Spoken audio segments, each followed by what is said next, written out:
Kalau pemberian, Superfeed ini diberikan ya tentunya kita, harus sering.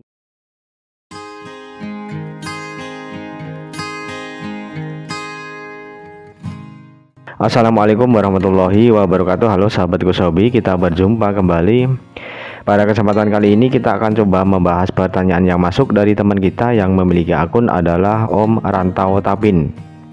Beliau berkomentar di video dengan judul "Mulai pakai Fur Superfeed, bagaimana rawatan yang benar?" Untuk pertanyaan beliau seperti ini, sama memakai Fur SF. Lama-lama di gantangan malah nggak ngotot om, gimana om? Extra fooding cuman jangkrik pagi 5 sore 5. Oke ya, terima kasih untuk Om Rantau Tapin sudah mau mampir ke channel ini dan bersedia untuk berkomentar. Jadi beliau itu berkomentar di pertanyaan yang sudah dibahas. Sebenarnya kalau omnya ini menyimak video tersebut gitu ya, nah itu akan paham. Tetapi banyak dari teman kita juga di situ melihat mungkin judulnya tanpa melihat isinya, ataupun mungkin melihat ataupun mendengarkan videonya itu cuman setengah di awal gitu ya, pengennya langsung mendapatkan solusi. Dan itu juga wajar gitu ya, karena mungkin kita itu kuatannya juga eman-eman ya untuk mendengarkan yang cuman edukasi yang belum tentu benar. Tetapi kalau kita mau saja mendengarkan dari awal sampai akhir, di situ nggak ada yang ketinggalan. Nah di situ kita bisa mainkan nalar kita akan tahu ya, apakah pembahasan ini bermanfaat, apakah dapat diterima, apakah masuk akal. Nah di situ kita bisa menilai kok gitu ya. Tetapi kalau menyimak saja itu cuma setengah ataupun cuma menyimak videonya ya, bisa jadi bertanya seperti ini gitu ya. Jadi untuk murai batu yang diberikan SF ya, itu mungkin Superfeed gitu ya. Nah di situ kandungan proteinnya itu di atas 40%. Kemudian masih ditambah dengan jangkriknya itu pagi 5 sorenya 5. Nah kita mainkan logika kita. Untuk murai batu yang hidup dia itu cuman di kandang 60 cm mungkin ya. Kalau di kandang bulat itu kan maksimal 60 cm. Nah di situ dia nggak banyak aktivitas. Kemudian diberikan di jor-jor protein. Dengan diberikan pur ini terlalu tinggi proteinnya ya. Maka untuk protein ini digunakan untuk apa? Karena protein itu adalah sumber energi. Sumber energi ini dipakai ketika dia itu beraktivitas. Kalau untuk burung ya dia itu aktivitasnya seperti mandi, seperti berkicau gitu ya. Nah beda lagi untuk burung murai batu yang ketika dia itu hidup di alam liar sana, dia itu akan banyak membutuhkan nutrisi. Makanya dia itu akan mencari makan terus gitu ya. Tapi juga dia akan tiba pada waktunya dia itu akan kenyang gitu ya. Karena ya ini dia itu bisa mengukur keseimbangan. Kira-kira saya itu masih butuh extra fooding atau tidak, saya itu butuh makanan atau tidak gitu ya. Itu juga diseimbangkan dengan aktivitas. Semakin dia itu banyak bergerak, semakin banyak dia itu terbang jauh gitu ya, maka otomatis juga dianya akan membutuhkan banyak nutrisi. Nah kalau untuk burung murai batu yang kita pelihara, di situ aktivitasnya itu cuman di kandang seberapa senti gitu ya.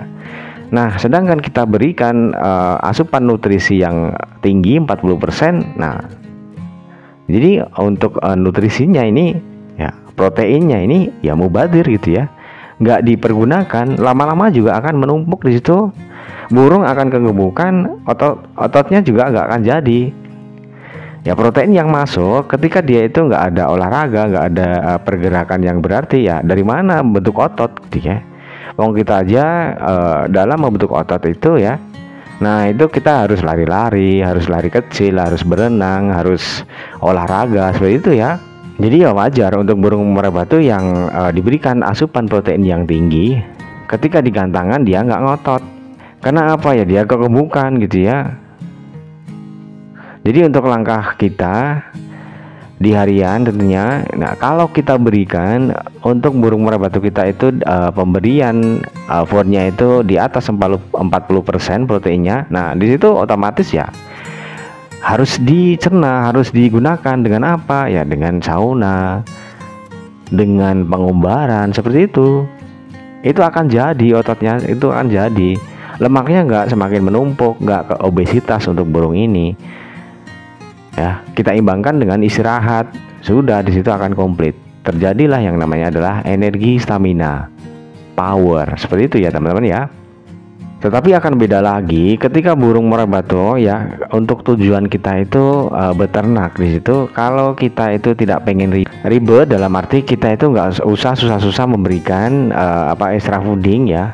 Nah di situ juga sinkron ya, karena burung murai batu yang diternak itu ya membutuhkan banyak asupan energi, banyak membutuhkan asupan nutrisi. Untuk apa? Untuk kawin, untuk hormon testosteron untuk yang jantan. Kemudian untuk yang betina itu hormon progesteron sebagai pembentukan nantinya calon telur, seperti itu ya. Jadi ya wajar ketika burung murai batu akan diternak itu kita berikan full extra fooding.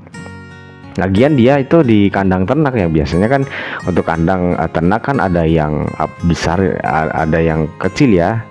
Tetapi juga ini biasanya besar gitu ya. Walaupun ada untuk burung murai batu yang ditangkarkan itu cuman dikasih di kandang kotak yang mungkin diameternya itu cuman 40 kali 45 seperti itu. Ada banyak yang berhasil, yang bertelur nggak kegemukan. Tetapi juga ini akan datang masanya dia itu kegemukan, nggak mau bertelur dianya. Karena apa ya, dia itu kegemukan, berlemak ya. Jadi untuk burung murai batu yang dia kegemukan ya nggak mungkin dia itu bertelur, nggak akan dia itu kawin gitu ya.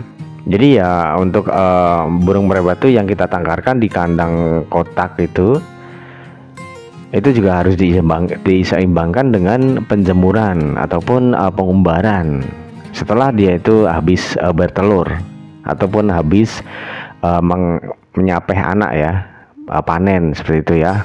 Jadi untuk omnya, kalau pemberian superfeed ini diberikan ya tentunya kita harus sering burung ini kita umbar agar ototnya itu jadi. Maka di sini sinkron juga ini untuk meningkatkan suhu tubuh dia agar asupan nutrisinya itu terpakai kemudian menjadi otot. Nah ini akan mengakibatkan ketika dia itu digantangan dia akan semakin ngotot gitu ya, semakin emosinya itu tinggi karena di situ tersedia energi, tersedia stamina yang nantinya dia itu akan buat untuk bertarung di gantangan. Oke ya, mungkin untuk pembahasan kali ini cukup itu dulu. Mohon maaf bila ada kata-kata yang tidak berkenan. Semoga bermanfaat. Sampai jumpa di video selanjutnya. Wassalamualaikum warahmatullahi wabarakatuh.